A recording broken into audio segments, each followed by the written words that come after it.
Welcome to the Dixie Doggers podcast. We're here to share knowledge and heritage. We hope y'all enjoy. For the best cut gear in the business, get with Dave Williams at Southern Cross Cut Gear. www.hogdoggear.com.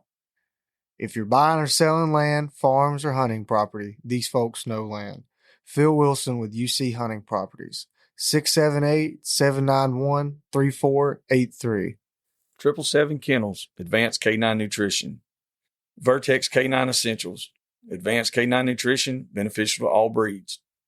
You can contact them at 979-206-3050. You ready? Yep.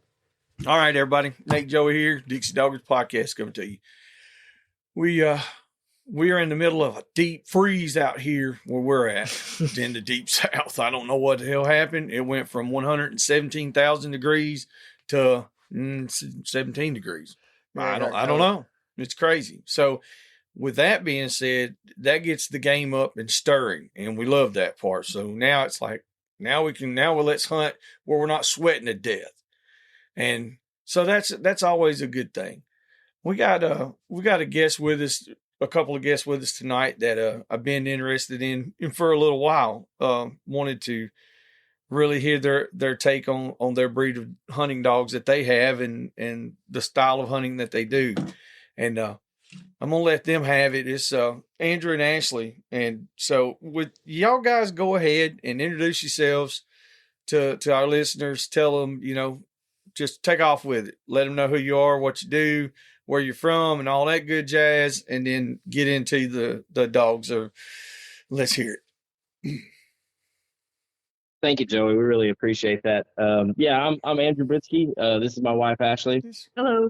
We're right outside San Antonio, Texas, probably less than an hour from downtown. Been married for 11 years. Been hunting together right before we got married. When we first started, we kind of tried different ways. We had some cur dogs. We had some Catahoulas. We had some cross-up dogs. Some were real high caliber. Some were just kind of farm dogs and killed too many chickens. And yeah. we hunted that way for a while, and we enjoyed it, but we really figured there would be something more that would really appeal to us. And after like kind of just dipping our toe into the sport, we decided to go with an all dogo pack, and we've been doing that for the last 10 years, working towards that. For the last 8 years, we've been hunting an all dogo pack. Our big goal, or kind of our mission statement, has always been averaging a hog a week for the course of a year. And here we are winding down year 8, and we're on pace for that. We've some years we've caught more than 52, some years we've caught less. And just to throw it out there too, like especially seeing some of the other people that have been on the show, and I know there's hog hunters out there that catch 52 hogs in 2 months. I know that number in itself is not anything phenomenal. But just the parameters we've set for ourselves, the pastures that we have, the amount of time that we have to put into this. If we can sneak out once a week with these dogs and catch a hog, it works for us. Yeah, that's what you just said right there. People have to take that in consideration. You guys, like you said, you sneak out once a week, go hit a loop, catch a hog. There's guys out here right now that are hunting 5 days a week, 5 nights a week, whatever, and they're hitting a lick 3 of those nights, and sometimes, true enough, they're stacking up big numbers, but that's all they do is freaking hunt. And I was one of those guys up until this past year. Like we would catch a couple hundred every year. But it's not like you guys are doing. Your percentages are better than ours. I just want to throw that. And I was going to say about 99% of the time, it's just me and Andrew hunting on foot. Mm-hmm. So those numbers, when we're throwing around numbers, we just kind of, we understand that. That's good numbers. So just like a little bit of like, and why we have the Dogos anyway is like I said, we are kind of right outside the shadow of San Antonio. It's pushing this way. We've already lost places to it. But the point is, all these pastures around us, and I'm sure it's this way all over. But, these big family farms or ranches that, over the years get handed down, they get divided, they get sold off and developed. Places were getting smaller. Pastures were getting way smaller here.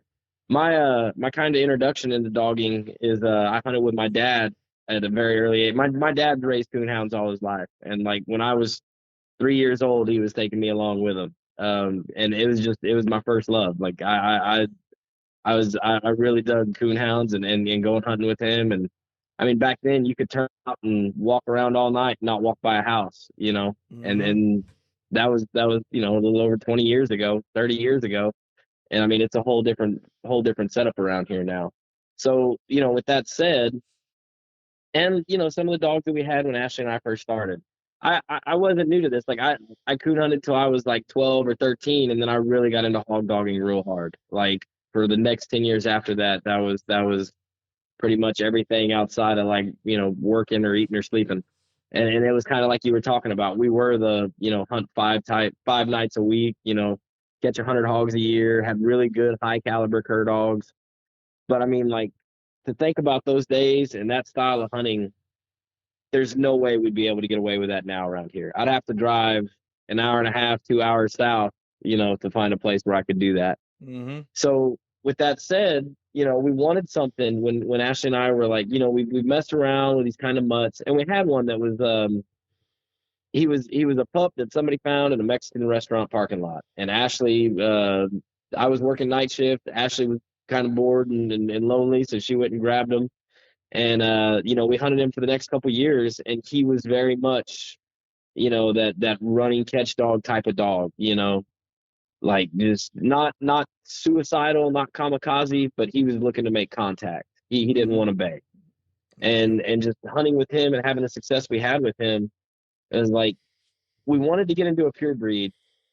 And there's a lot of reasons why we wanted to get into a pure breed, but we wanted to get into a pure breed, and we wanted to get into a pure breed that was going to be that style of dog. And, when you say that, like, your options are either, of course, the most obvious is going to be a pit bull. Mm-hmm. And then, the Dogo Argentino was kind of the next one, which we had a Dogo cross at the time. So, like, we were kind of familiar with the breed. We kind of knew people in the breed. We were on some of the Facebook pages, so we knew a little bit about the Dogo. And then, like, the other choice would be like an American Bulldog or some kind of, something like that. Mm-hmm. With the pit bull, it just, for a lot of different reasons, and I'm not gonna like turn this into a comparison between pit bull and shut your Dogo. mouth, Andrew. Don't you start that. There's a lot of ways. There's a lot of ways that a pit bull is better than a Dogo, in certain areas. But like the big thing for us was I couldn't see us like loading up 3 or 4 pit bulls in a box together, every time. Not good pit bulls. No.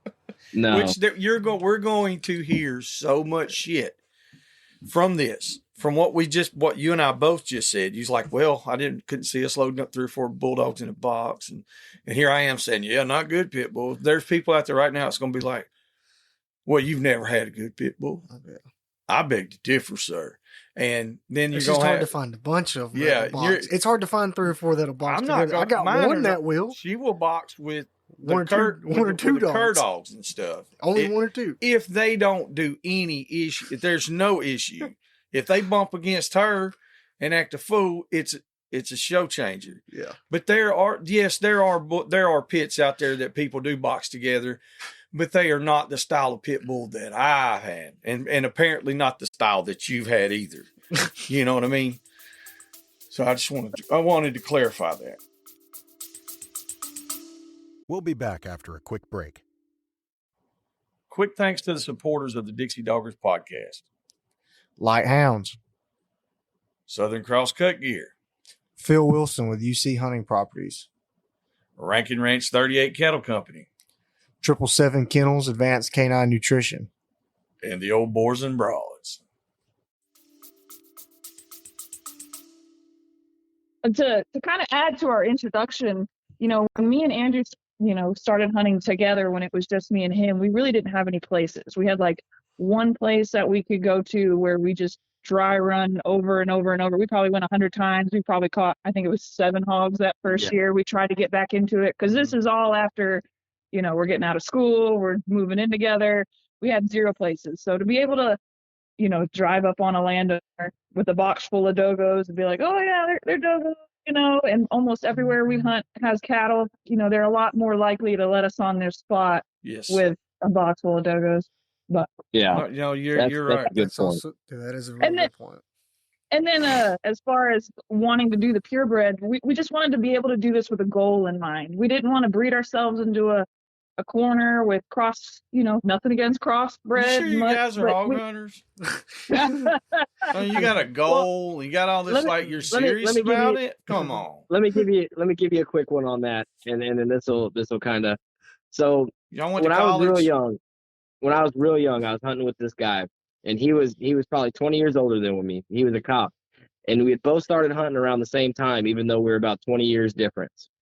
And he was getting a bunch of like crossed up Heinz 57 mutts. I was getting a bunch of crossed up Heinz 57 mutts. This was back when like baydog.com was where you'd go to buy dogs and stuff, Hell yeah. way back, early 2000s. That's where y'all early was buying our 2000s. dogs from.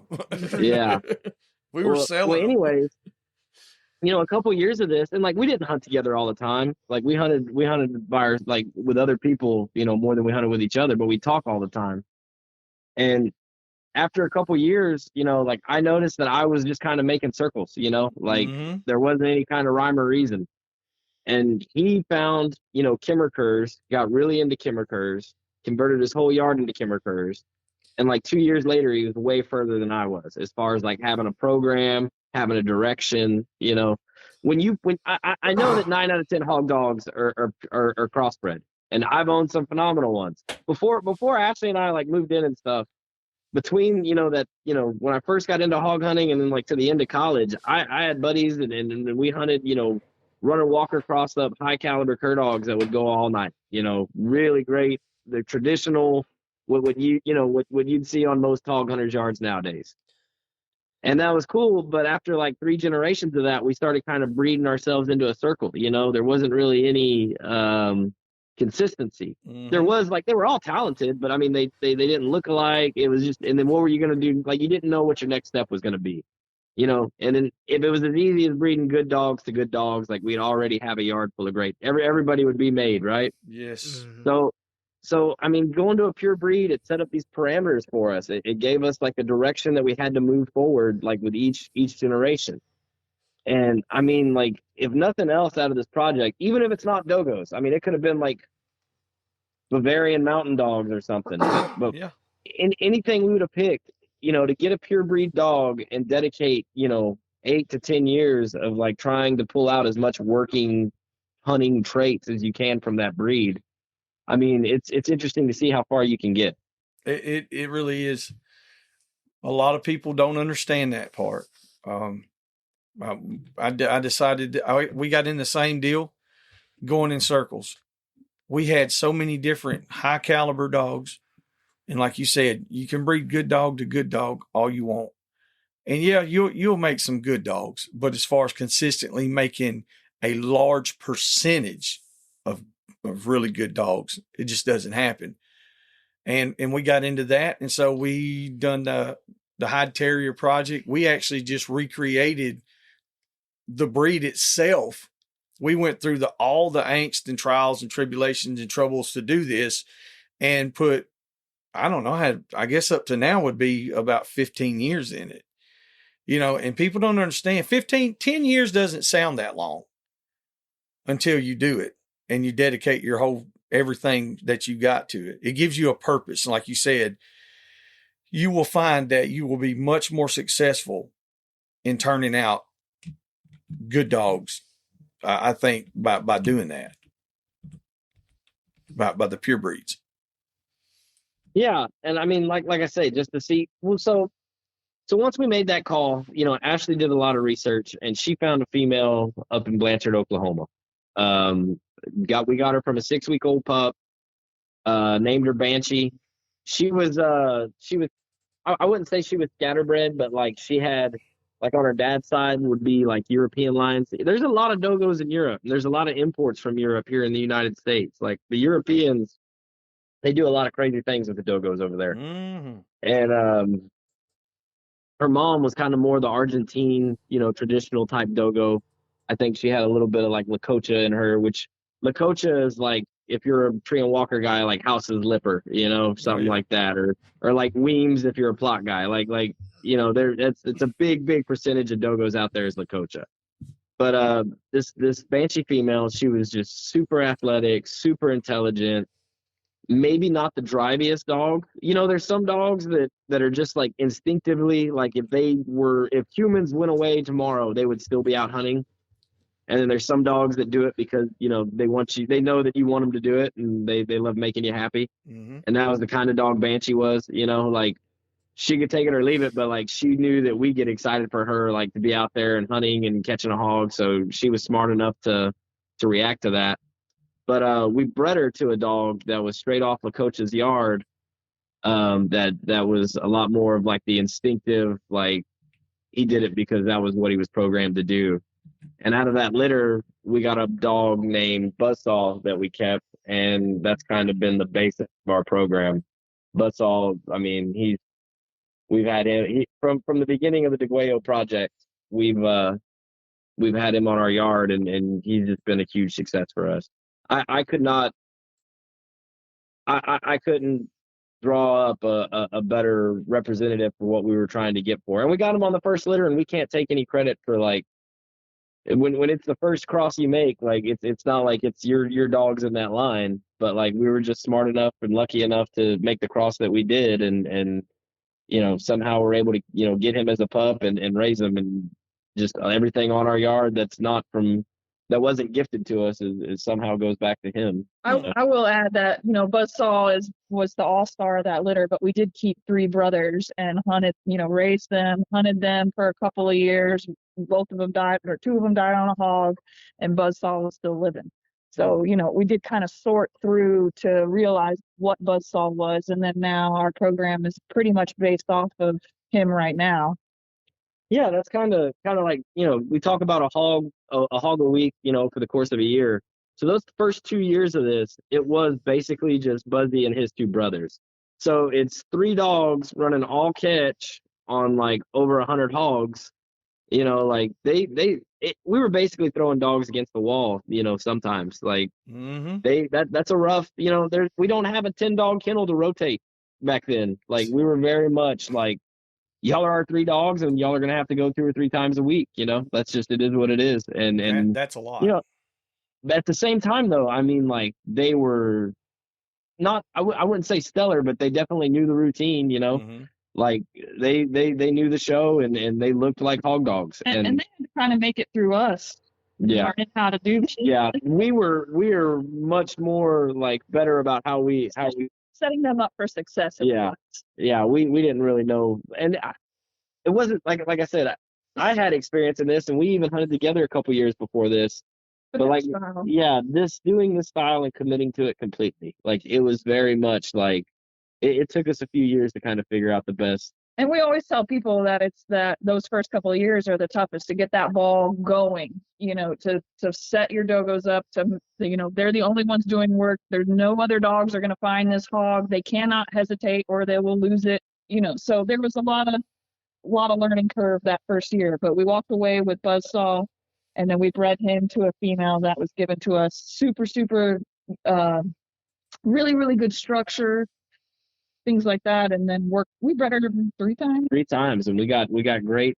Her name was Brienne, or Ayn Rand Uhuru. She came from Darrell Parks, out of a suburb in Chicago, and like using her as like our first brood chip to kind of establish this line. That was. What made you use her? It really worked. What was the deciding factor? Well, I mean, to use her as a brood chip. You know, did you run her through the paces first? Yeah, no, we hunted her for a while, and she looked great. She was a good prospect. I think, like Ashley said, us breeding her 3 times, she didn't develop as much in her hunting career as I'd have liked, but I mean, she was made for the brood box. Yeah. And I mean, like, well, she's turning out good. She's turning out good stuff for you guys, though. You know, I've got a granddaughter. Yeah, we've got a granddaughter with 3-week-old pups that are, you know, out of her right now, and that granddaughter is a phenomenal mother, just like she was, and just like her mom was. I find it really hard to do that, Andrew. To have a dog that is successful in the field, that can really do it. You know, that has no problem doing it, and then saying, okay, I'm going to breed her, and then you throw a really good litter, and then you're like, hey, this is where it's at, and then you, like you said, you kind of stalemate her hunting career, in lieu of building your yard in your program, that's a hard thing to do, because there's a lot of guys that have brood gyps or brood bitches, whatever, and those dogs have never even been in the woods. They're just they were off of stuff that did good, and they've got the genetics, but they just got lucky when they bred them, you know. So that's weird to find somebody who really has a true brood bitch. When we took a look at Buzzsaw, you know, we considered the things that we would need to clean up on him, and structure was a priority, and then Brienne, you know, comparing her to the Dogo, I guess, community that we had seen, she had a really phenomenal just temperament, structure, so that's what we chose to breed into, and that I guess would be considered the base for our Deguello line, is the pups that came out of that. Okay, yeah, go into the structure part, if you don't mind, Ashley, for a minute. You know, for our listeners, because there's some that I've talked to, and they really, when I say they're green, they don't know anything about dogs. So, and they use our platform here. They use this to learn.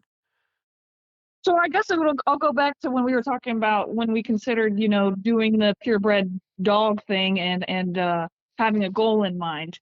You know, we tried to consume all the education that we could as far as dogos, you know, reading the standard. It describes exactly what you should, what you're aiming for in a dogo. But also, you know, we would go to, there's like a Dogo Club of America. They have some dog shows that they put on, and some specialty shows where they have a expert come and look. And it really is different to see them in person than to see them online or something like that. And I think something that we walked away from is most are too big. These dogos are getting too big. You look in the show ring, you know, or, you know, multiple dogos in one area, and you look and you just kind of want to see, like, what dog can I take right now and run and chase down a hog? And a lot of them don't look like they're going to be able to do that. So as far as the structure, you know, dogo is I would say 50% of the readings that you read is the head, you know, so they're a head breed. But, you know, we want legs, lung, you know, that deep chest so they can have space for lungs and hearts. I want speed, but you know, you still want that superior head that they could stop something with. But so I guess, you know, there is nothing like, I don't know, as far as the structure, you're just wanting them to be put together well so they can perform the job, you know, form and function. Okay, I got you. Yeah, I think that this is maybe being a little harsh, but like I would say 2/3 of the dogos in America right now physically cannot do this, especially the way we do it. Yeah, like you could take them to a pen maybe, or like use them as a lead and catch dog, but 2/3 of the dogo in America, they're not going to run down a hog. They're not going to be able to catch up to one. Do you feel like? Well, you answered part of it already, where you said, you know, 2/3 of the dogos in America couldn't do it the way that you guys do it. But let me take it a step further. Okay. Out of the third that can do it, I'd say 2/3 of those probably won't do it. They're just not programmed that way. Okay. It is a very small percentage of dogos that can do this. Like I got you. But it's not like a random thing, you know, to where it's like you'll have a litter and like 1 will work out and 9 won't. Like there's lines of working dogos out there. It's just you really got to sift through the crap, and that's what Ashley did. Thick and Banshee. I mean, Ashley did hours of research before. We didn't just go out and buy a female dogo. You just got to go to somebody who's actually doing it, putting hogs down. Yeah. And that's kind of what I tried to do. And I would say the first year we really focused on the speed. You know, when we first got into this, it was like dogos are never going to consistently find hogs. And we really found that not to be one of the hardest part. You know, it's the size with the speed and then the catching. Yeah, I think if you would have like taken us to a time machine from when we like first started doing this and showed us the dogs we have now, it'd be probably completely, I don't know, like as good as they are as like strike dogs, I mean, like I say, I've hunted with many different types of dogs, many different crosses, many different people. When I was, you know, those teenage years, I'd hunt with anybody who'd take me. I've seen lots of dogs work. I'm satisfied, and you know, I don't feel like we're missing out on anything with these dogs as far as in terms of hunt. You know, Yeah. they're not going to blow out 1,000 yards chasing a mouse part, you know, just to go out and get gone. Like there's a little bit of reason to them, but yeah, they're going to cast we've got several now that you kick them out. See them. Yeah, you're not going to see them the whole time, and they'll, you know, they're going to make that's what makes 400 or dogs. 500 yard loop. They do big loops. That does good. Yeah, I feel like it's really misunderstood as far as what running catch dogs can do. And everybody's got a different definition. I hate to say that, but like there's a different definition to what people call a running catch dog. You know, like you guys, what you're doing, okay, that's a running catch dog. I'm not sending it to another dog. I just use it to go find the hogs, you know? And I've talked to literally dozens I've talked to hundreds of people now. And one thing that has always surprised them is how well that at some point in time, their catch dog got loose. Now, a walk-in catch dog, okay? It got loose and found its own hog. I'm like, well, sure. You know, like I can't believe a pit bull could find a hog or a dogo or an American bulldog or a mastiff or a Great Dane. I'm like, well, yeah, that's what they were used for. Everybody just got to the point where they didn't want to have the hogs caught. They didn't want their hogs tore up or anything, so they went to the bay dog and the walk-in bulldog. You know, and so I think what you guys are doing is something that really needs to be, you know, presented to the hog hunting community, whether it's accepted wholly or not, because I've been in the same position, and I would like to see those dogs work without a doubt. Yeah, I mean, we're not here to say that there's a right way or a wrong way to do this. We can definitely respect, and you know, we respect that kind of dog work. We love to see it. It's just it's practical for where we're at. It works, and now, I mean, to kind of go back to the buzzsaw thing, we took a daughter out of that cross, bred it to a buzz. You know, we did a buzzsaw daughter to a buzzsaw grandson, and we kept 3 out of those, and that's where we're at now. Yeah, and I mean, they were all three finding and catching their own before a year old. And those are the dogs that you cut them loose, they're out the box. You don't see them if we're in hogs, you're going to hear a hog squeal. If not, you know, you see them kind of doing loops and over, and then they kind of, you know, we can load up, go to another spot. That's another beauty of the dogo.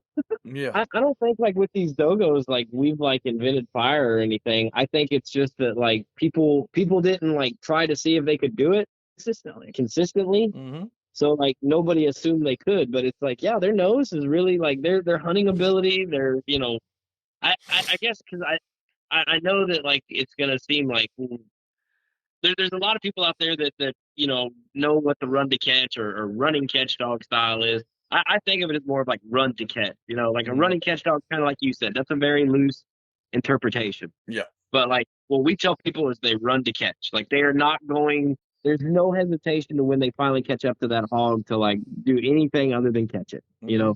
And that's how they run the track. That's how they're hunting. Like it's very much head up. And this isn't sight hunting. No, we've got that's what I'm saying.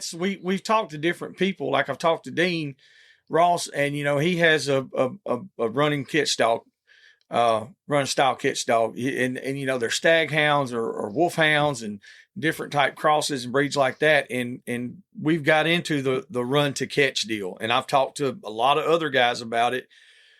When we discuss the run to catch scenarios, it's about the dog running the track. It's not about just turning it loose to go catch, because a catch dog should catch.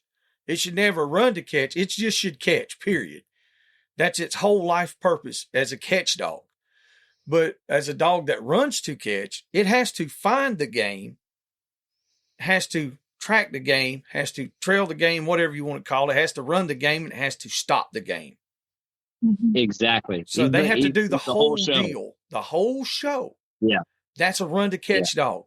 Regardless if they actually put teeth on it, as long as they stop the game, it can be by any means. If they run out there and stab it with their pocket knife, whatever, it don't matter. But they have to stop the game. That's the whole thing, is running to stop the game. Like the foxhounds were run to catch style dogs for many, many years until everybody got into put them in the pens, the fox pens and coyote pens and stuff. Yeah. And then you wanted the dog to run to catch, but you didn't actually want it to catch because they didn't want it killing their game in the pen.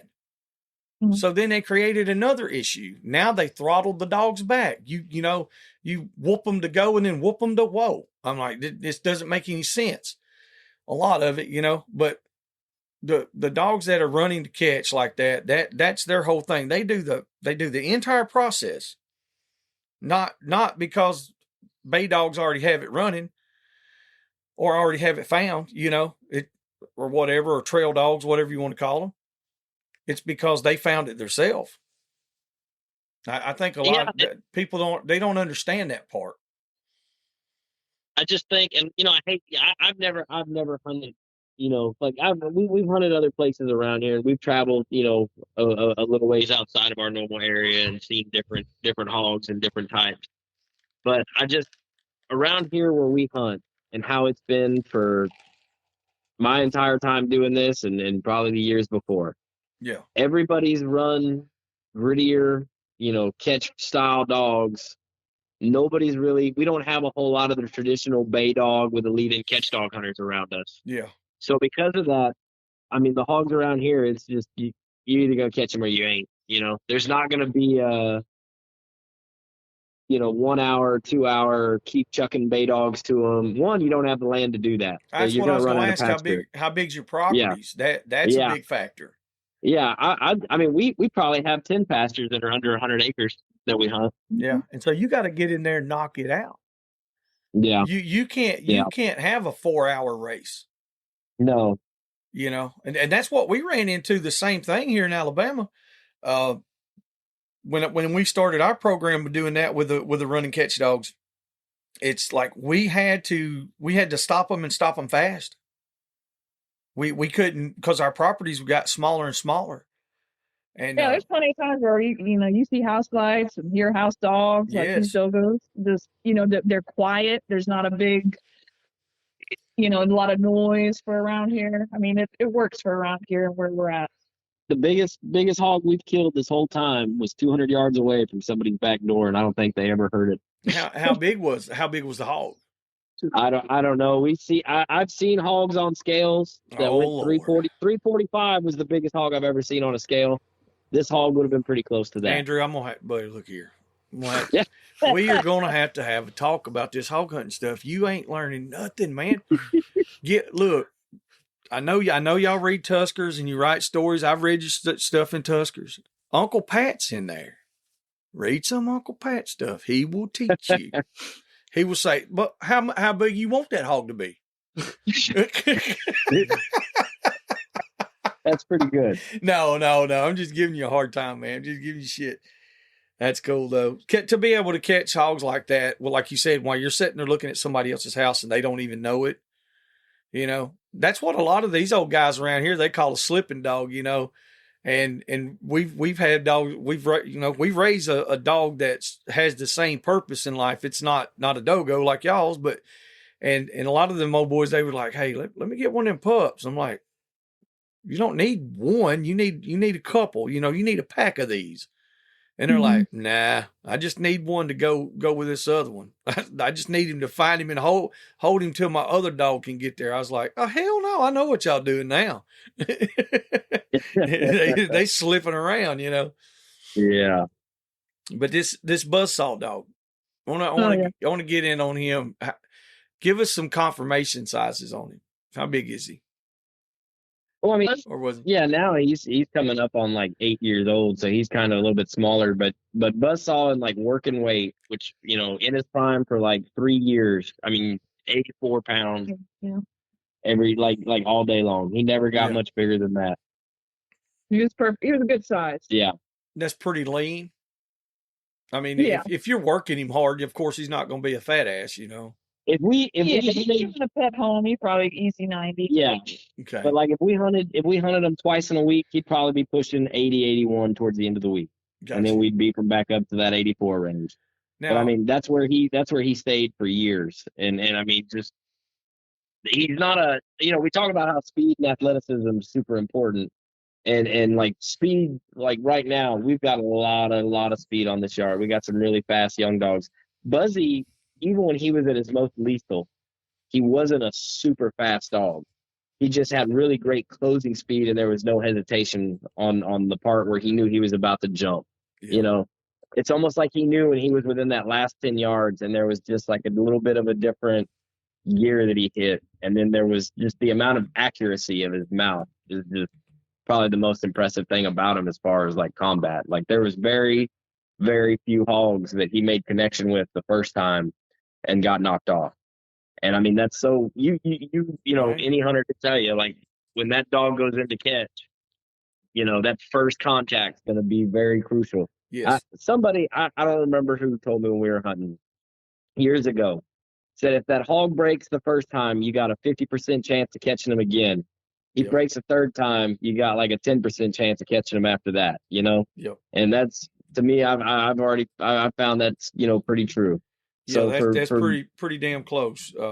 Yeah. The only way that we have had to combat that, we've had to fight that, and what I mean by that is it got to the point where everybody was using the run and catch dogs.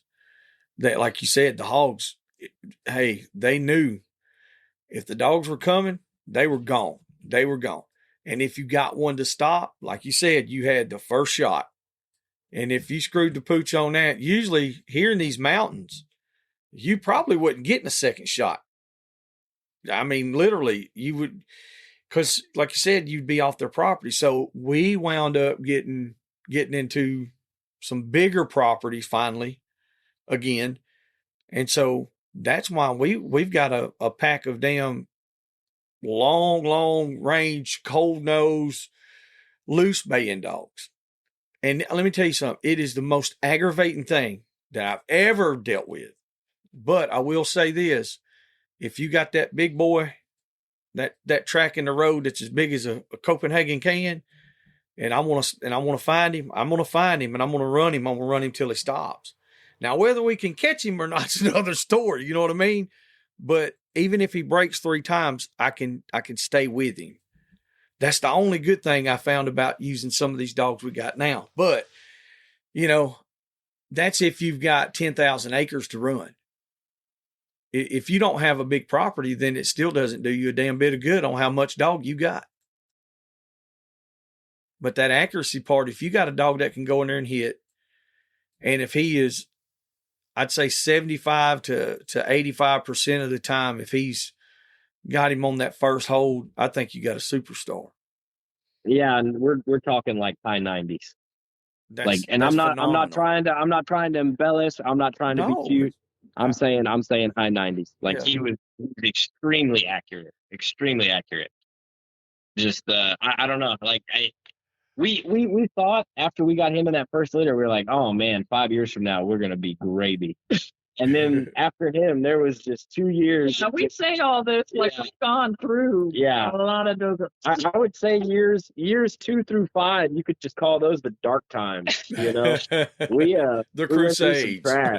We went through some trash. Yeah. But we learned a lot. And we sorted through that trash and walked away with the kind of same thing we did with Buzzsaw, but just amped up to 10 with all of his pups that we got. You had a goal. You guys set a goal. Yeah. Kind of go back to that. And stuck with it. And that's the part that's the part that separates good programs from programs that could be good. Let me say it this way. That's what separates great programs from programs that could be great, because the dedication, that's what separates a lot of people. When it gets hard, a lot of folks just quit. They're like, I ain't messing with it. There ain't no good dogs. That's not necessarily true. It takes a while to go through them. We did that with the Airedales. People were like, well, I don't see how y'all got an Airedale that's worth the damn. I said, I got 20 head out here that are phenomenal. They're not just good, they're great. And they're like, really? You got lucky? No, I got broke. I got broke, and it took me years and years to get that many good Airedales. It's like There's a bunch of them okay, that didn't make it.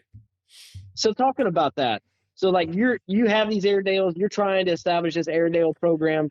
There's times where you're loading up to go on a hunt. You probably have like some crossbred dog in your kennel that it's like, man, I could take him, leave Yes. these Airedales at home, and I'd probably be more successful.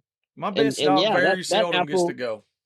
yeah, that apple, dangled in front of us for those years where it was like, man, we could get something else and just move on from this. But it was like, it almost like gave us a reason to go, Yep. Like we love the dogs, we love working, we love hunting hogs, but like I don't think we're ate up with it enough to where if like we weren't trying to like make something out of these dogs that we would be, if somebody just showed up and left like 5 really great clear dogs on this yard, our address is 416 Annie's Lakes. No, but if like we had an opportunity to do something like that, I don't know if we'd be as all about it as we are, with these dogs. Yeah. And what eventually started happening, because social media is a very much double-edged sword in this sport, Yes. for a lot of reasons. Mm-hmm. But not to like dabble into all that so much, but Ashley kind of used it as a way to journal what we were doing and like show people our journey. And after a while, people started reaching out to us, like people that were people within the breed, that knew what they were talking about. You get a lot of tire kickers in any dog sport, but like people in the Dogo breed that were established, that we knew and respected, they would say, "Hey, I had a litter. Let me send you a pup." Yes. And that's when the like, game all right. changes there. Like that's when it changes. That's when you know you're doing good and other people know you're doing good, and you don't have to tell anybody that you're doing good. They see it. You got respectable people that's like, hey, let me give you this $3,000 puppy. Let me give it to you. Now you're going somewhere. Well, having been in the breed, or in the Dogo breed, we've talked to a lot of folks for, I guess, 10 years now. Yeah. And we've seen a lot of people, start and then they kind of fall off, like you were mentioning. And then we've had a lot of people reach out to us and say they want to do the same thing that we're doing. I want to do the all Dogo pack thing. And like I said, it's the getting started that's the hardest. If you can just push through and get that ball going, then it gets a little easier with the next generation, and then like Andrew said, people want to maybe contribute, so we'll get some blood that we don't have, see if we like it. And, it's been really, like you said, that's when the game has changed for us, because we got some really nice stuff on the yard from people that reached out to us. Well, yeah. Why the Dogo? We didn't even get into that, but like just why the Dogo? Why? Well, did y'all see somebody? No. I mean, I hunted with a few. I hunted with a guy that had Dogos like way early on. That was kind of one of the first Dogo people in South Texas. And not gonna like go into it all, but I wasn't impressed. They were way too big, way too. I didn't think they were functional at all. And then fast forward a couple years later, and there was another guy that was a little bit more local, a little bit more kind of new into the breed. And he had a Dogo that I think came from like New York or something. But like I took that guy and his buddy and their wives on like a date hunt over on one of my places when I was like 19 or something. And he brought his Dogo then. And I mean, that was a whole different dog than the ones I went with the first time, Like the first ones were maybe like, like fat lions or something. Yeah. And this was very much more of like a Jaguar build. So way more streamlined, way more athletic. Had really good sense. We caught a couple hogs that night, and like every time, didn't side eye any of the new cur dogs that were around him. Was very, very cool about it all. And I was like, man, that's kind of interesting. A couple years after that, they bred that dog to like some cur hound cross. Asked me if I wanted a pup, and that was the Dogo cross that Ashley and I were kind of like we raised him up, and that was our introduction to Dogos. Was that. But then it was like for other reasons we decided, well, if we're going to go with a pure breed, like this is the breed we're going to go with. Just that athleticism. I think, all the terms we've been using, I think maybe my favorite's land shark. We were looking for that land shark style dog. and we thought that the dogo was going to be that for us, and it has been. Most of the time we really like to hunt with 3 really good dogos, but I mean 4 is usually, and we have one spot that has a lot of acreage, so we'll like just box them all up and take them. But I mean, we're usually hunting 3 to 4, 99% of the time. Which is nice. I love, like, there's a piece in my heart for like having 8 or 9 dogs on the ground, listening to them burn one up, riding around and just running them and jumping them and running them some more, like, yeah, that's cool. But I don't have the amount of like free time that I did back then. I want to catch a hog and go to the house, Yeah. So that's a good thing. Like I said, we did that. I did that. And I said it the other day. I told Nate, I said, I don't give a damn what anybody says. You will not catch more hogs with these, these long range hound type dogs than you will not catch more than you can with run and catch dogs. I'm sorry. I mean, and we don't have a big population of hogs, but we caught way more hogs. But like, I got to go. We went with a few people with the big packs of dogs and stuff. And like you said, I love hearing it. Love hearing them run. But it's a nostalgia about it. It's the tradition, the heritage. So but of course I can't be normal. See, I'm only turning one dog loose. And everybody's like, what? And I'm like, I'm going to run that sumbitch for 10 hours with him. I might put a puppy to him, but I'm not putting 8 or 10 dogs down. Now, will I? Hell yeah, I will. If if we're on a big hunt or something, I'll throw everything I got. I'll throw the house dogs out there, the neighbors' dogs, whatever. But generally I'm on I'm kind of doing like what you guys are doing with the dogos. You're putting those dogs back to what they were bred to do. That's what they were, they were bred to hunt and to catch game. And that's the same thing. That's what I'm kind of doing over here. Instead of having a whole big pack of dogs, I want to have 1 or maybe 2 dogs and turn them loose instead of having 10. But I want to do it with a different style dog now. I've just been doing it a long damn time and keep switching up. That's all that's wrong with me. Mine's not out of necessity. Mine's out of insanity. No, variety is the spice of life, man. You got to mix it up. You hunt the same way for 10 years, you start thinking, is there something else that I want to do? Oh yeah, I get that. I've made that loop. Sure. I've made that 10-year loop a few times now, so it's like. But I will say this: I can go out there and grab about 3 collars right now, and I promise you, we fixing to get busy. And it's just like what y'all talking about. I'm gonna turn them loose. They're gonna go find whatever they want, and they're gonna stretch it. There's not gonna be any barking. We're gonna hang him. And now when we got to catch hogs, that's what I'm grabbing every single time. Well, I think too, like you talk about hunting like that, when you're hunting with 3 dogs as opposed to like 7 or 8, it's a lot more like, get you some. Mm-hmm. You really are able to evaluate those 3 dogs in a way that you can't evaluate 7 or 8 bay dogs. Like you really start seeing who's about that life and who's not. Yeah. Mm-hmm. And I think kind of going into that, and like Ashley was talking about, like how it's kind of, the dogo as a hunter is becoming more, I wouldn't say, popular, but just like there's more people out there that are like interested in it. Mm-hmm. So something that was kind of neat that I'd like to see more of was they had this thing called Pachanga for like 4 years in a row here in South Texas. Mm-hmm. And you'd enter 1 or 2 dogos. It was a 70-acre pen. They'd put in some hogs. We entered it the first 3 years. Ashley was the first woman to enter like single, like by herself. And then she was the first American woman to judge it later on, a couple years later. But it was a real cool contest, and you really got to see. It was like the closest I've seen to like a hog hunting contest, that had that many, I don't know, like individual performers. Like you were watching one dog work 70 acres, and that was cool. I'd like to see the breed do more stuff like that. Yeah, that's pretty cool there for sure. I know what you're talking about. You guys know Jason Schweitzer? Yes, we do. Okay. I think we've talked to him a few times on the phone, but it's been a minute. But we know him, and he's had some good dogos over the years. Yes, he was one of the first guys I seen that had some real good working dogos. he had caught a hog. Now, man, I don't know how long ago this been. It's probably been 15 years. And I want, it was just a feral hog. I think it was like a domestic hog that had got loose. Now that's what I want. It's like 700 pounds. Yeah. Yeah. That thing was a monstrosity. And I want to say that he had like one dog. There might've been two dogs that caught it, his dog and another dog.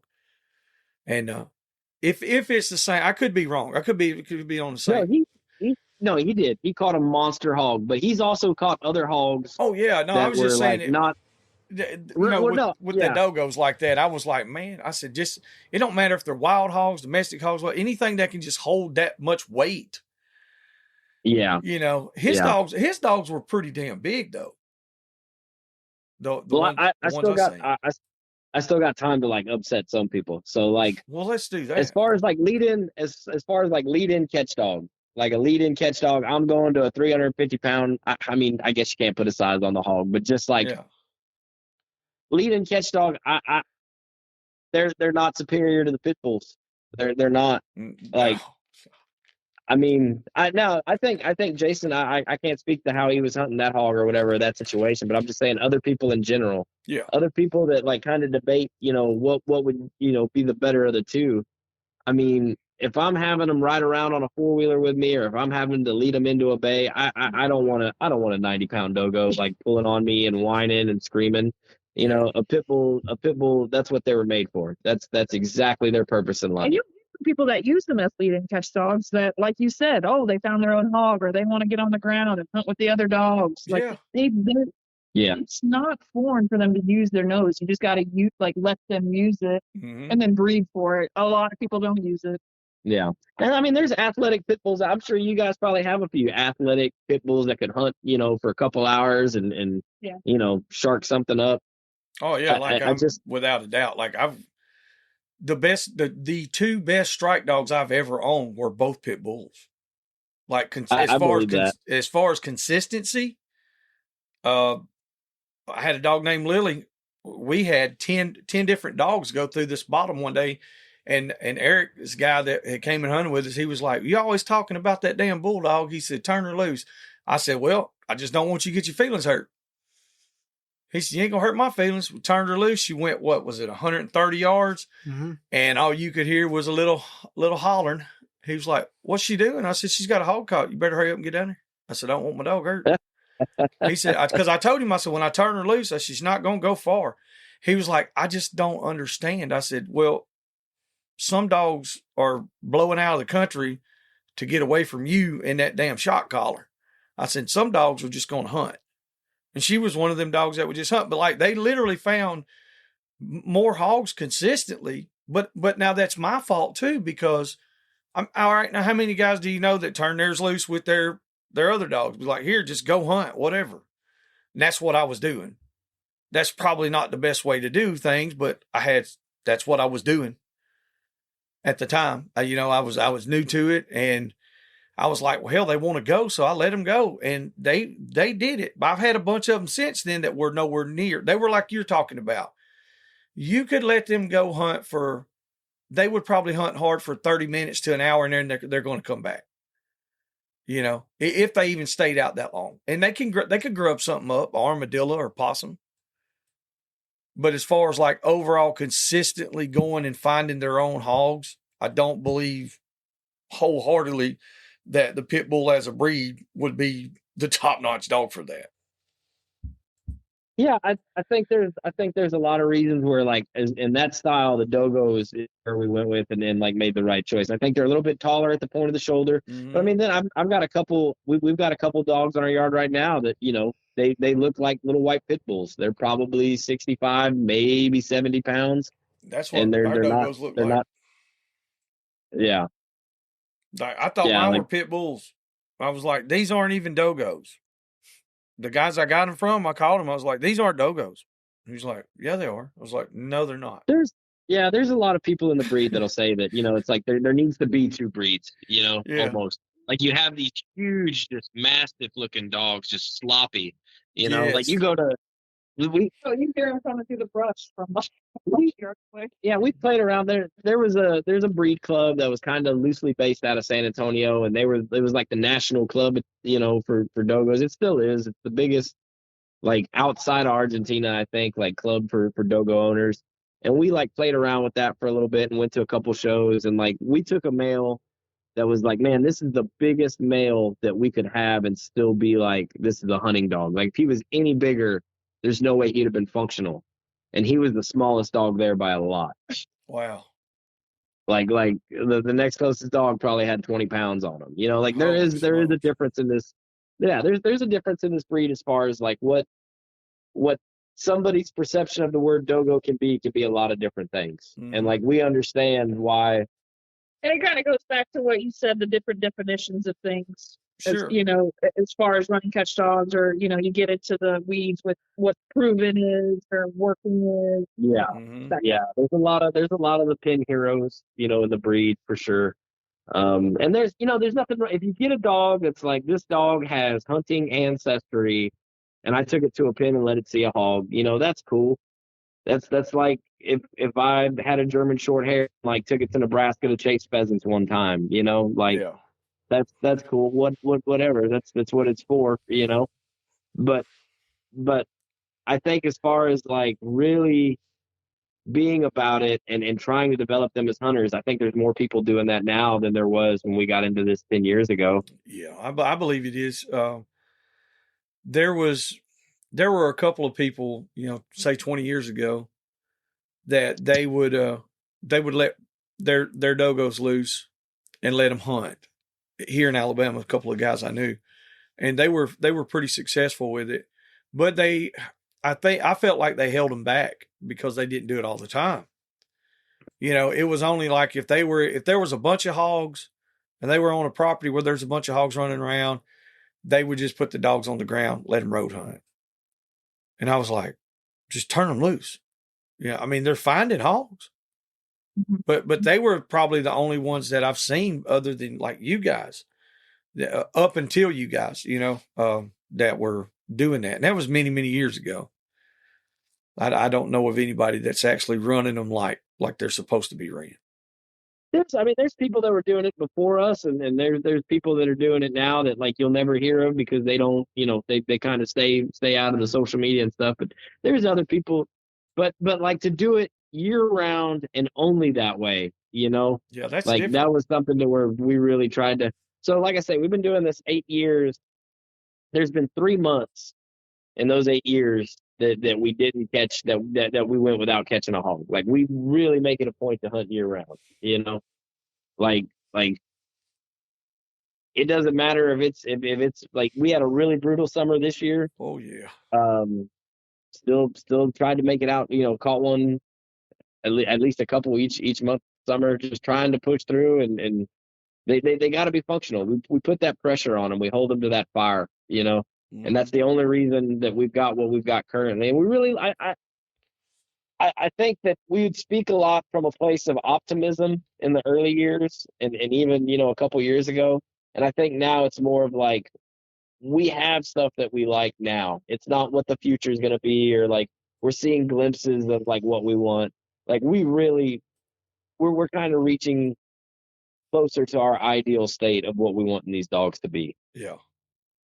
Well, I mean, that's that was really, your goal. that's really kind of, yeah. So yeah, it is. You're achieving your goal, and you're closer to the apex of it, to get to where, like you said, it's a consistent deal now. It's like, you guys know you can produce hunting dogs with the I'd say, stock like, that you have. So as far as, our line, like we call it Deguello Dogos. Yeah. So we had our first Deguello to Deguello litter, and then we took a female out of that, and we just, we kept 3 out of that. And I would guess you would consider like that's our line. And now here recently, we just took that and outcrossed it to a really nice male that, again, was given to us by somebody who saw our work. And so I guess that next step is, what's that going to be like? Breeding to something. We've been so focused on the Buzzsaw Foundation. I've been really happy with it. And then, like Andrew said, we really like what we have right now.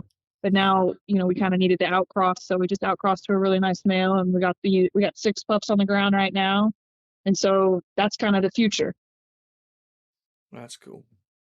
Yeah, people always talk about like, a good dog is where you find it. I mean, like the best male prospect on this yard right now came from the suburbs of Denver. Like you never know like where you're going to pick up a good one, but he's worked out great for us and been all about it since 5 months old. So, we can't ask for more than that. But so just came out of Denver. Oh, and again, I just want to touch on, we talk about all this greatness and how happy we are. We've gone through a lot of dogos. We've had, like most hog doggers, you have the bad hunts that make the good ones worth it. That's why you go.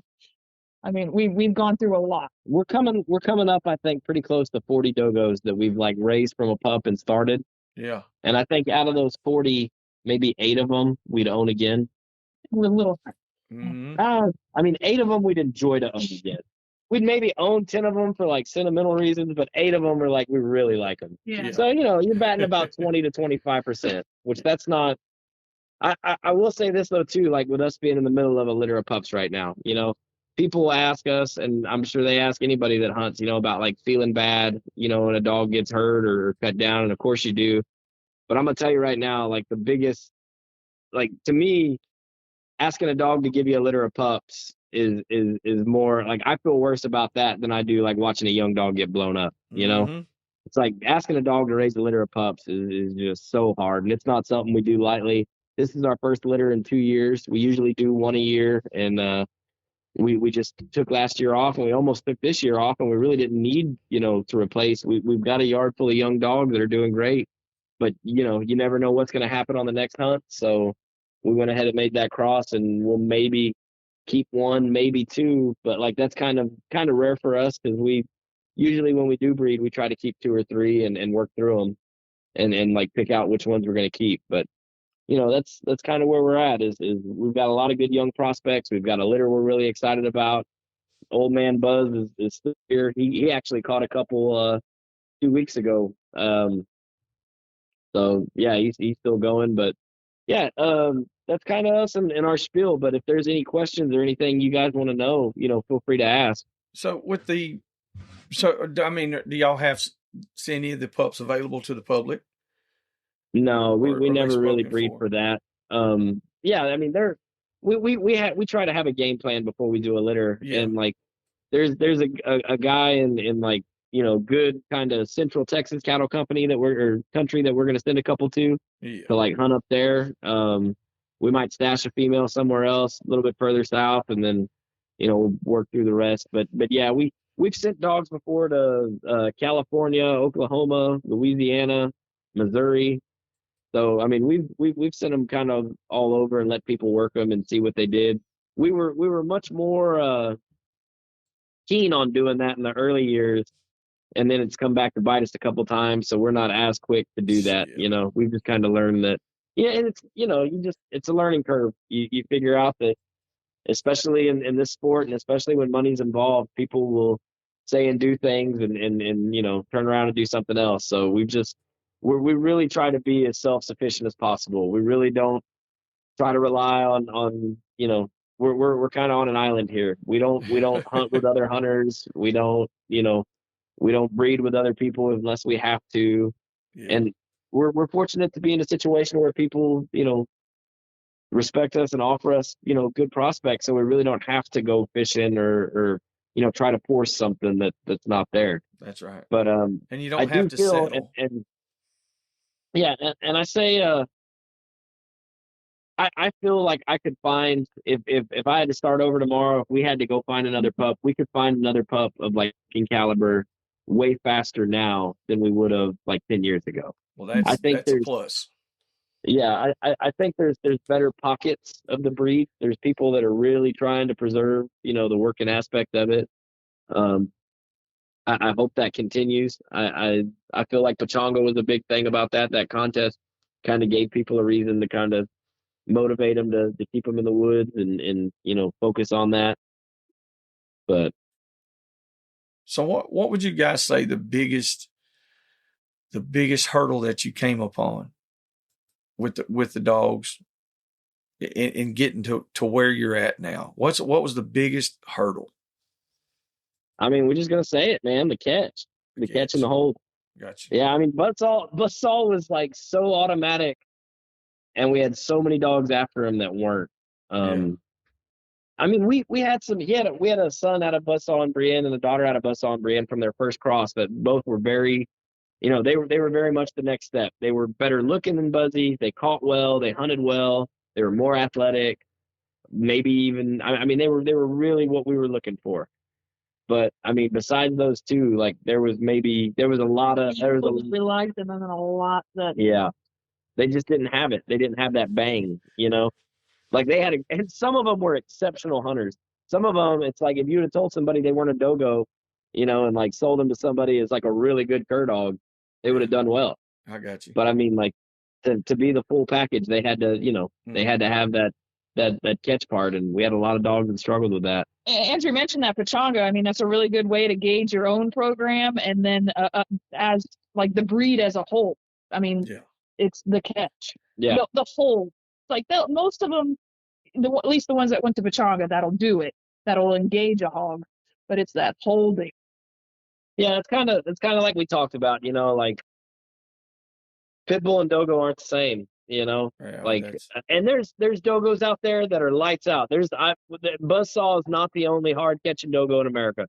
There's a lot of them out there, but you gotta work through a bunch to get one. That's like really going to commit every time. You don't have to think about it. It's almost like they're a little bit too smart for their own good. Mm-hmm. They just have a little bit more. A lot of them have a lot more self-preservation than what you're going to need to be successful. And that's something I thought I would never ever say but sometimes that's not a bad thing. As long as they can perform, like you said, there's a very fine line on being able to hold and to be to the point of almost reckless, but smart enough and have enough sensibility to know how to maneuver and to hold. It's not about saying that, oh, well, they got their ass whooped, they let go. I want dogs that can take that whooping, but they know how to maneuver and place themselves in a position to where they can handle it. If that makes sense. Yeah, I mean, there's dogs that'll run through a wall, and there's dogs that are smart enough to go over the wall, but like either way, they got to get through that wall, Yeah.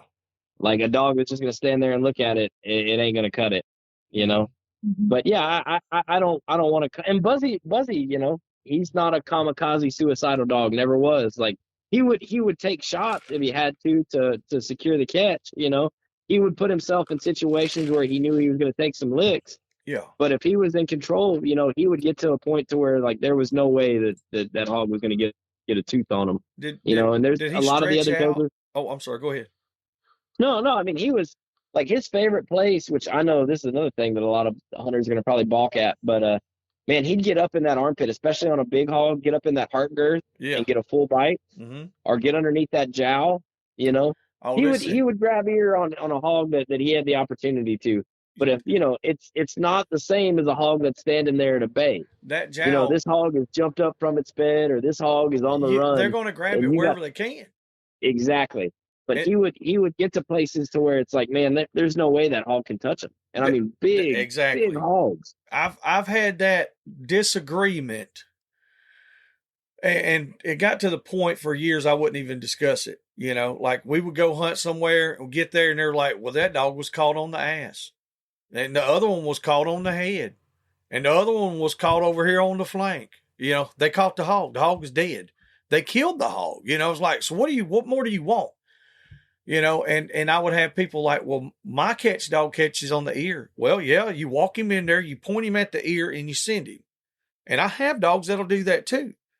But as a dog that's running and stopping game, and sometimes we can't get to him for a while, they have to be comfortable. It's just like if you're doing jiu-jitsu or something, you don't want to be in an uncomfortable position if you're pulling guard. You know what I mean?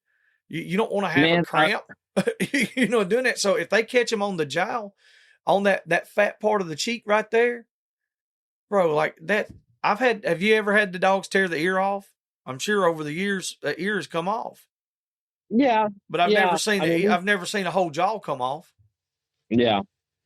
I think the jiu-jitsu analogy kind of knocks it out of the park. That's a really good way to say it. It's all about, that kinesiology, and that's maybe another point, like on the dogo side, as far as like, a pit bull is all in, driving into that hog, trying to control it. Like, kinesiology is maybe not as much of a thought. Yep. Whereas like with these dogos, some of the better ones of these dogos, it seems like they're a little bit more like thinking about how to use their body. I don't really like some of these bigger dogos for that reason, because like they get used to at a young age, just like being the bigger dog. Mm-hmm. So they just, when they're caught on an 80-pound, 100-pound hog, they're not really using their body. They're just using their size, That's right. But Stand there like stand there like a target, take shots if they don't need to. Yeah, just take a beating. I mean, it's like just because you can take a lick doesn't mean you need to get hit in the face all the damn time. Exactly. So like some of these kind of smaller dogos that we have, I mean, I don't know, it seems like they've gotten much better. You don't need a 90-pound dog to catch a big hog. No. You don't. You can catch, I've seen some big hogs caught with 45-pound dogs. 45-pound female dogs. What's Slade? Sloan Simmons. Mm-hmm. He's got a bulldog right now. I don't know how much this dog weighs, but he's probably, let's just say from the picture that I seen, he's probably 50, 55 pounds. He's a good sized bulldog. And that dog has soloed, I couldn't tell you how many 300 plus. And they called it, was it a 516 this year? That it was a monstrous 500 plus. That dog caught. Wow. And like you said, you do not have to have these 150-pound dogs. I mean, and of course, where you guys are at in the geographical location where you live at, the climate, the environment, just in general, you have to take that into consideration when you're running this 100-pound meathead versus this 70-pound sleek machine. Now, which one do you want to run? Yeah, and again, kind of like talking about where we are and stuff, like it's very much, that South Texas scrub, mesquite, cactus, nasty whitebrush, caliche, Weesatch, just like it put me in my place real quick this summer. We went down to Hondo and further on down to right there at the border, and it's different. It's different. And yeah, it's not so much about like, one's harder than the other, but it's just like in that kind of country, you can see how like a 95-pound dog that's as tall as a horse ain't going to do it. Well, I had 120 pound, 100 and how much did that wolfhound weigh? 130. 130 easy. Yeah, he made it the second day, and then he didn't come home with us. Yeah, that was in June. Yeah, second week of June.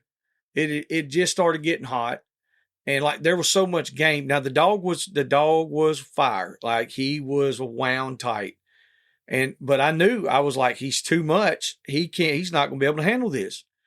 And sure enough, like he would not stop, dude. I was trying to cut him off at every road. He would see us, he'd turn around the other way. And sure enough, we got to one crossing after about 2 hours, and it was about 1 o'clock in the afternoon. And he was standing right there in a low spot. I said, boys, he's done. And he didn't make it the rest of the day. So that heat was totally different. Those big dogs, I would never, ever own a dog that size down there.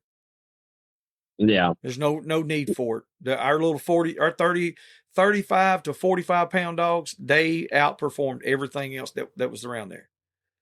Yeah, and that's, most of like the hunters that have been doing this a minute, and I mean, the guys that know and like have the experience, you go to their yards and their dogs are all going to look very similar from one yard to the next. And that's kind of what you're talking about. That 40 to 50 pound, really, wiry cur dog that's bouncy, Well, yeah, can they run were all probably day. about, yeah, I'd say, yeah, you're closer on that. I'd probably say what, about 50-pound average, like what Casey's dogs were and Ricky's dogs. Mhm. Yeah, you're right on that. It was a longer, leaner cur type dog. Maybe had just a little bit of running walker or something in it on the back end. Yeah, yeah. Everybody, that's a big, and that was how we were in high school. They all had like a quarter of that running hound in them. Yeah, and they And can that get it. They I can think move. I think where a lot of that helped out is when you get into situations where you'd start rallying, where you're catching one hog after the next. Yes. I think that running walker in there, had a lot to do with that, as far as like pushing them on to the next, go find another one. But anyway, we're kind of getting in the weeds on that one. Yeah, but, well, no, hey, that's part of, listen, that's the joy of talking to me. You're gonna get into all kind of shit. You don't know what we're gonna be talking about. I don't even know what I'm talking about. No, but like the location you guys are at, that's the same thing that I was explaining to another guy. I was like, it doesn't mean that it's necessarily harder, but it's different. And if you have dogs that are born and raised there versus dogs that are not familiar with that terrain at all, the dogs that are born and raised there should outperform the dogs that are not from there, without a doubt.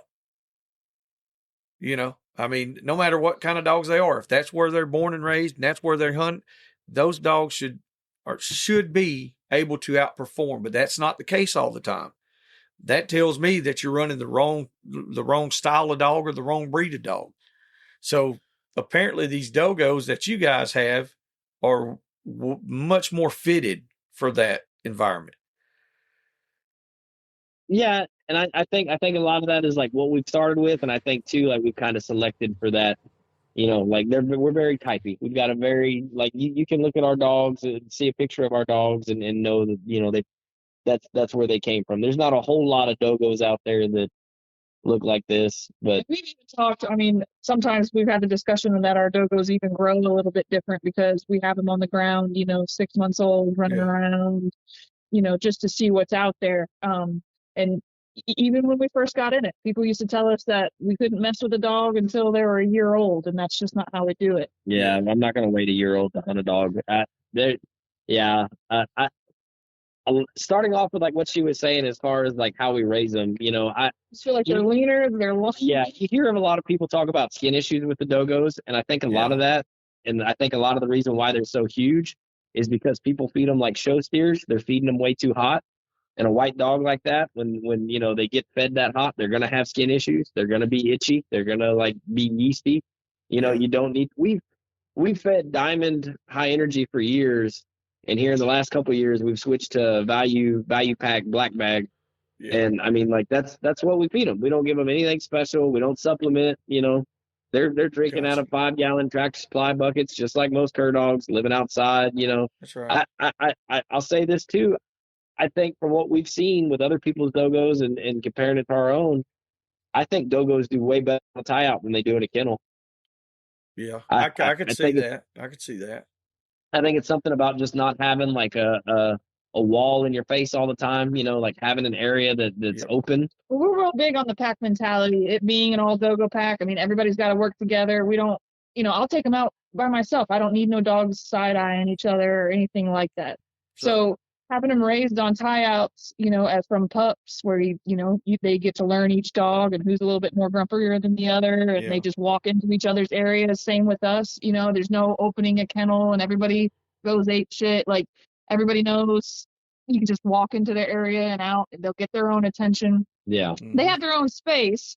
You get these people who ask us, how they all live together. They're not all hanging out in our living room together. Yeah, but they all have their own space. But when they're off their tie-outs and they're working together, everybody, that pack mentality is huge for us. We try not to ask anything of them, but for like most of the time, and when we ask something of them, it's like it's got to be flawless. Yeah. It's like, I'm not gonna walk another dog in your area. I'm not gonna ask you to be social with this other dog on the yard. Like we're not gonna do that. But like, if I throw you in this box and like drive you an hour this way with this other dog that you maybe don't like that much, I don't want to hear about it. They're working on them, when they have pokes and things like that. I mean, the dogos, they just stand there. They do well. That's something that I really we had no way of knowing that, but it just kind of worked out that the amount of these dogs that we've like put back together and how phenomenal they've all been about it. So the temperament's really, really good. Yes. Yeah. I mean, even dog aggression in general, like I thought we'd have a lot more issues than we did. Females. Yeah. It's the females. And when the females get after it, like it's for life. They never forget it. See, I would never think that a female would be like that. Female dogos have always been the worst. Yeah. I'm just, you know what I'm saying? I've been married a long time, so I'm not going to say anything out of the way. Now we have had issues over the years with the dog aggression and stuff over, with the type pit bulls that I had, all the game stock. They were hot dogs, they were, man, that was a big issue. And it was a lot of selection over the years to get down to the point to where we can take and box certain ones with other dogs. And right. But as a whole, as that breed there, I just don't see that, like for the dogs that the style of dogs we had.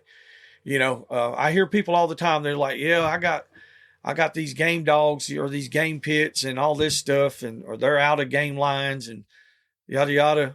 I mean, just the best thing I have found is don't ever treat them like they're a bulldog. They're just another cur dog, just don't ever let them get to that point. And we do the same thing. I think what you guys are doing, with the tie outs and keeping them, letting them have their own space, but letting them interact and also not asking too much of them. If you got a dog that's grumpy over here, well, of course, don't take another dog and just shove it in his face constantly. That's you're setting them up for failure. It's kind of back what I was saying, that pack mentality is huge for us. And we always want this to be enjoyable. I mean, if you take dogs out that are always getting into it, or even on the yard, we want the yard to be enjoyable, that day to day. I mean, you're spending multiple hours a day with these dogs, and when you take them out, we really toe the line of always making this fun and enjoyable. We don't ever want it to become too much. I think on that's kind of another reason why this works for us is because if we had like 7 or 8 cur dogs and then 3 or 4 like catch dogs, and it balloons, and you have all these different styles, all these different personalities. It's like, man, we've got 6 dogs and they're all carbon copies of each other as far as mentally. Like they're a little bit different here and there, but personality wise, they're all on the same spectrum. And it's so much easier to deal with that. I don't have to like wonder. Yeah, I don't have to like be a different person to each one of my dogs. I can be the same person to all of them because they're all basically the same themselves, And what age do you guys start really getting these pups out and pushing them? I know you said, like 6 months old, taking them out and stuff, but I mean, is that like, do you start hunting them then? Or that's just kind of like taking pups out, riding in the box, getting them collared up and stuff. I'd say 8 to 10 months, we're plugging them maybe with an older dog. And then by a year, we expect to see them contributing somewhat. But like Andrew said, for the first little bit, there's not a heavy expectation. We don't want it to be a lot of pressure, and we really want to see what their natural instinct reaction, genetics is making them do. Some are more instinctual, some of them, like he was saying, maybe more programmed. But I'd say by a year we'd like to see them contributing somewhat at what level is up to them. The biggest thing is progression. Like, it doesn't matter when we start them, you just don't want to see them start going backwards. Amen. The progression part, I think if, like you said, if you take a dog out and you give him, 10 hunts, and at 10 hunts, he's doing something better each hunt, hey, that's what you want. That's something to work with. But if you take him out 10 hunts and 5 or 6 of those hunts didn't go that great, well, and I'm one of the ones that has preached, well, give them time, give them plenty of time. Let me tell you something. That's aggravating. Certain breeds, it does take longer, without a doubt. And it's so hard to know that I got a breed like you got right there. Say if I got that breed, I know at a year old I can be catching hogs with him. When I got this other breed over here that's part hound or cur dog or whatever, or even a full-blooded breed, and he's not even really starting until a year and a half old to 2 years old. It's so hard to justify one for the other unless it's a specific, unless you need this specific type dog versus this type dog. But if I'm going to just catch hogs, I want the dog that's going to start fast and is going to get in there and get it done. It kind of goes back to the original point of having a goal, and then Andrew saying, I'd say about half of our yard is related to this Deguello Dogo line. Uh-huh. So, we hunted, raised and hunted them, raised and hunted their parents, raised and hunted their grandparents. So now it's kind of where we can anticipate, we can see things, having that knowledge behind their blood. So when you do start them, like you can set them up for success so much easier, and you can kind of read them that much better. Something that we learned though that was like really big, and it's like a total flip from where we thought. And like a pup that's got like any kind of fire to be a hunting dog, we can pull that out. I feel like we know enough now. We're smart enough and like have enough experience so we can pull that out of a dog through enough reps. What we talk about as far as progression for the most part is that that contact, that wanting to catch, that combative mind. You can take a dog, like you said, hunting 10 times, and like they're really coming on as a hunter, in those 10 times. It could be a very different dog. What we've learned with the Dogos is that who they are from like their second, third, and fourth hog, that's kind of who they're going to be like their, Gotcha. 20th, 30th, 40th hog. They could develop like a better style and even maybe become more talented. But I would say the level like of want to, or looking for contact, the hesitation. The amount of time that we've wasted trying to pull that out of dogs that just did not have that, like there was a lot of young dogs that we thought maybe we could like get them there.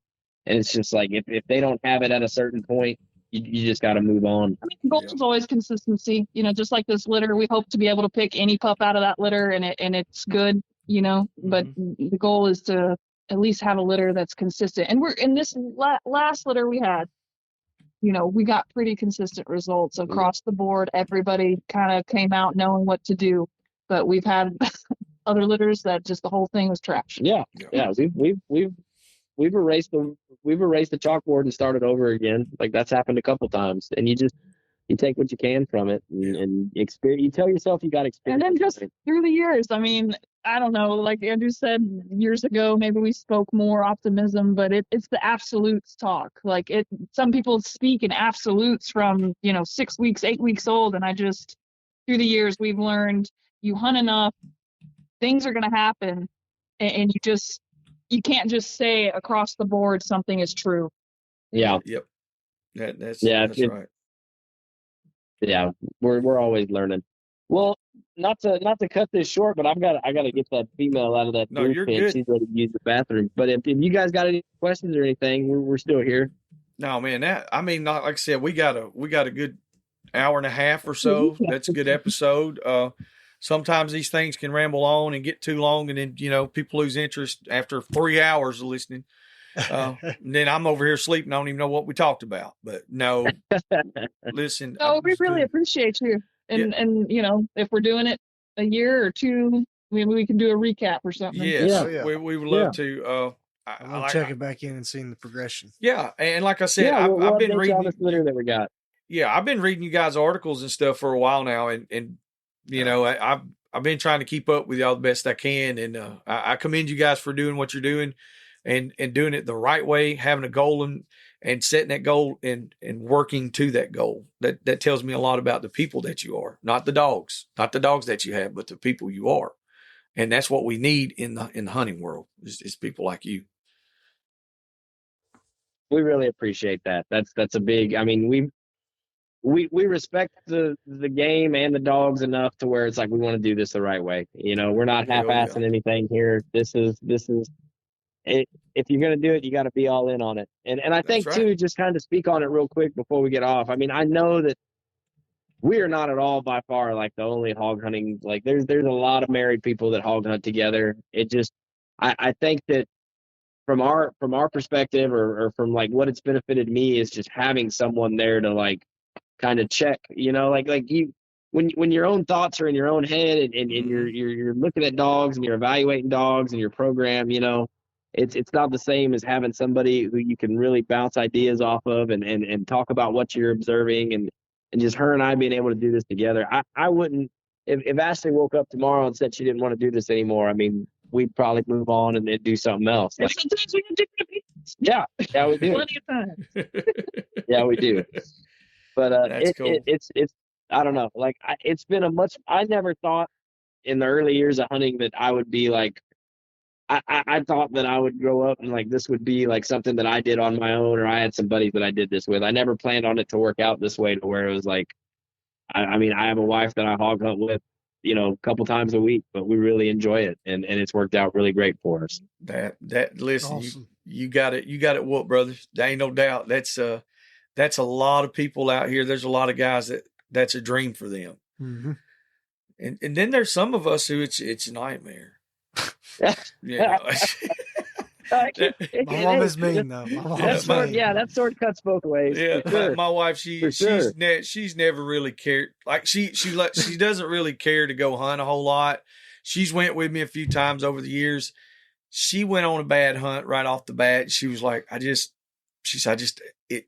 want to see the dogs get hurt. And I was like, well, it happens, And it was one of those deals where she supported me 100%, because it's doing as much stuff as I've done over the years. And I mean, I have just come home from work and be like, hey, I'm going to take off for 2 weeks and we're going to travel 3 states and we're going to go hunt and all this. And she's like, oh, okay.